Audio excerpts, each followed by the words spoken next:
5월 31일 오늘의 말씀은 잠언 24장 23절부터 34절까지의 말씀입니다. 이것도 지혜로운 자들의 말씀이라. 재판할 때에 낯을 보아주는 것이 옳지 못하니라. 악인에게 내가 옳다 하는 자는 백성에게 저주를 받을 것이요 국민에게 미움을 받으려니와. 오직 그를 견책하는 자는 기쁨을 얻을 것이요 또 좋은 복을 받으리라. 적당한 말로 대답함은 입맞춤과 같으니라. 내 일을 밖에서 다스리며 너를 위하여 밭에서 준비하고 그 후에 내 집을 세울지니라. 너는 까닭없이 내 이웃을 쳐서 증인이 되지 말며 내 입술로 속이지 말지니라. 너는 그가 내게 행한 같이 나도 그에게 행하여 그가 행한 대로 그 사람에게 갚겠다 말하지 말지니라. 내가 게으른 자의 밭과 지혜 없는 자의 포도원을 지나며 본즉 가시덤불이 그 전부에 퍼졌으며 그 지면이 거친 풀로 덮였고 돌담이 무너져 있기로 내가 보고 생각이 깊었고 내가 보고 훈계를 받았노라.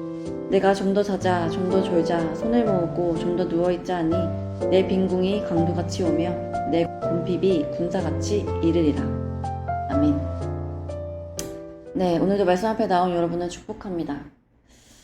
여러분 성경을 보면 이곳저곳에서 게으름에 대한 교훈을 주시고 있습니다.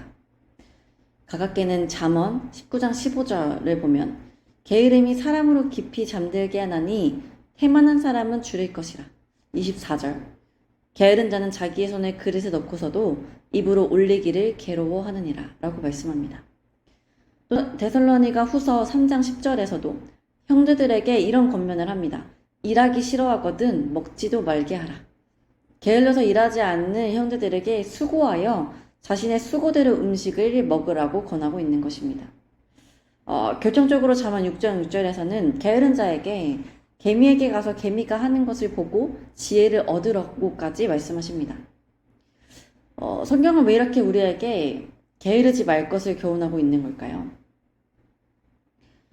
게으름은 우리로 하여금 우리의 삶을 또 우리의 마음을 돌보지 못하게 하기 때문입니다. 먼저는 우리의 몸과 우리의 삶 또 우리를 둘러싼 모든 것들이 하나님께서 우리에게 주신 것 또 하나님의 것이라는 인식이 우리에게 있어야 합니다. 우리의 모든 것들이 하나님께서 주신 선물이라는 것이죠. 그래서 우리는 우리의 몸을 비롯하여 우리의 모든 것을 가꾸고 돌볼 책임이 있습니다. 그렇게 게으르다는 것은 우리가 우리의 몸을 포함하여 하나님의 것을 돌보지 않고 있다라는 의미입니다. 오늘 말씀을 보니까요. 이 게으른 자는 자신의 삶을 돌보지 못하는 모습을 보이는데 본문 말씀 30절과 31절이 나오기 전까지 이러한 말씀들이 진행되고 있습니다. 재판을 할 때에 어떤 사람의 얼굴을 보고 재판을 굽게 하는 것, 또 적당한 말로 사람을 회유하고 또 까닭없이 내 이웃을 쳐서 증인이 되고 또 누군가의 악을 악으로 갚고 이러한 모습들이 어떻게 게으름과 연결되냐 하니 게으른 사람에게는 강팍한 마음이 같이 들기 때문입니다. 게으르다 보니 몸을 움직이기 싫고 움직이지 싫다 보면 어떠한 마음이 듭니까? 모든 것이 다 귀찮아집니다.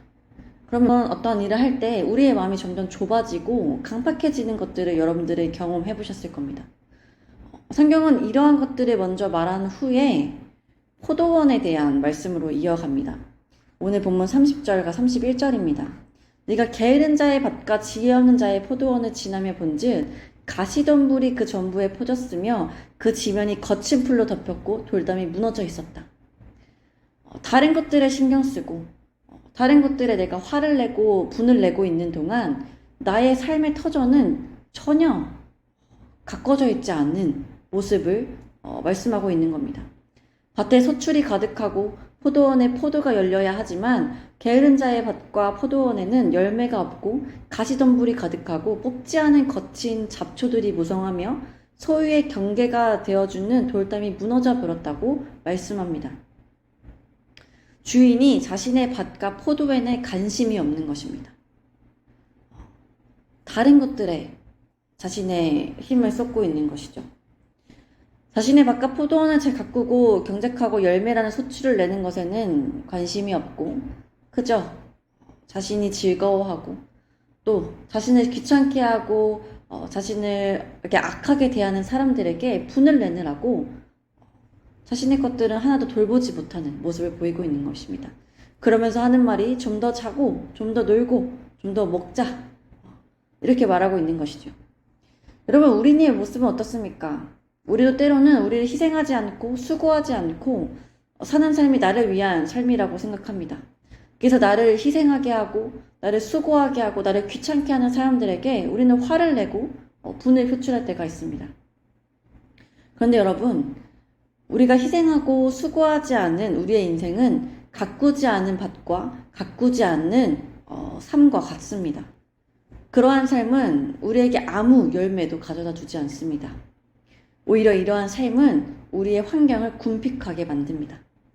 바깥 포도원은 우리가 가꾸어야 할 우리의 삶의 터전을 의미합니다. 우리의 삶의 터전은 우리가 관심을 갖고 가꾸며 헌신하고 수고할수록 풍요로워집니다. 정직한 대가로 돌아오기 때문입니다. 그런데 만약 우리의 터전에 게으른 자들만 있다고 한다면 어떨까요? 다 게으른 자들이 모여서 서로가 서로에게 할 일을 미루고 화만 내고 있다면 어떨까요? 모두가 일하지 않는 일터, 그 회사는 곧 망할 것입니다. 모두가 수고하지 않는 가정, 그 가정에는 늘 다툼이 있을 것입니다. 아무도 헌신하지 않는 교회, 부흥이나 성장 같은 열매는 없을 것입니다. 수고하지 않는 것이 나를 위한 길인 것 같으나 결국 수고하지 않는 게으름은 모두에게 아무 유익도 주지 못합니다. 성경은 값없는 은혜를 말하지만 또한 우리에게 청지기적 삶을 살라고 말씀합니다.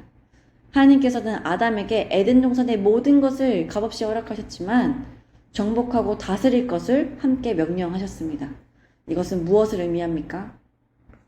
사람은 성장하는 존재입니다. 하나님께서는 사람을 성장하도록 만드셨습니다. 우리의 성장은 우리가 애쓰고 고민하고 수고로이 몸을 부딪혀 삶을 배울 때 일어납니다. 하나님은 우리가 하나님의 그 은혜 안에서 성장하기를 원하십니다. 그래서 게으르게 하나님의 주신 은혜를 허비하며 아무 유익도 없이 화를 내고 삶을 돌보지 않는 것을 죄라고 말씀하십니다. 내 삶을 돌보지 않아 밭에 잡초가 자라고 포도원에 가시덤불이 자라서 끝내는 그 밭과 포도원이 제 기능을 하지 못할 만큼 주신 은혜마저 다 까먹어버리는 삶에 대해 책망하십니다. 사랑하는 여러분, 우리가 수고로이 우리의 삶을 돌볼 수 있는 것이 감사입니다. 우리의 삶을 우리가 경작하고 가꾸고 돌볼 수 있는 하나님의 은혜가 있다는 것이 있기 때문입니다. 오늘의 삶이 비록 힘이 들지라도 그 속에서 모든 것을 다 포기하고 내려놓고 싶을지라도 그저 게으르게 내 삶을 허비하고 싶을지라도 그 속에서 우리를 바라보시며 우리의 삶을 기대하시는 하나님의 은혜를 발견하시기를 소망합니다. 오늘도 우리의 새날에 우리의 삶을 힘써 살 수 있는 새 힘을 허락하시는 하나님을 의지하여 여러분들의 삶의 터전을 부지런히 힘써 가꾸어 나가시기를 소망합니다. 기도하시겠습니다. 하나님, 오늘도 말씀으로 하루를 시작하게 하시니 감사합니다. 하나님, 우리는 때때로 우리의 삶에 게으러질 때가 있습니다. 하기 싫고 미루고 싶고 수고하고 헌신하고 싶지 않을 때가 있습니다. 그런 것들을 요구하는 환경에게 화를 내며 분노를 터뜨릴 때도 있습니다. 그러나 주님, 우리가 하기 싫다 할 수 있는 그 대상이 있는 것도 하나님께서 우리의 삶에 허락하셨기 때문입니다.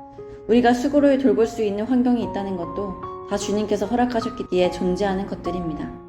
값없는 은혜로 주어진 그 은혜의 환경들을 우리가 거저 받았다고 쉽게 포기하고 쉽게 버리지 않기 소망합니다. 내 게으름으로 놓아버린 나의 삶의 터전이 있다면 지금이라도 잡초를 뽑고 가시덤불을 치우고 무너진 돌담을 다시 쌓으며 그 수고로움 속에서의 풍요를 경험하기 원합니다. 주님의 은혜로 나에게 주어진 가정, 일터, 교회, 모든 관계와 환경들을 잘 돌보고 가꿀 수 있는 힘을 주시고 그 모든 일상 속에서 더 깊은 하나님을 경험하며 성장하는 우리가 되게 하여 주옵소서. 오늘의 삶의 새 힘과 지혜를 더하여 주실 것을 믿으며 예수님의 이름으로 기도드립니다. 아멘.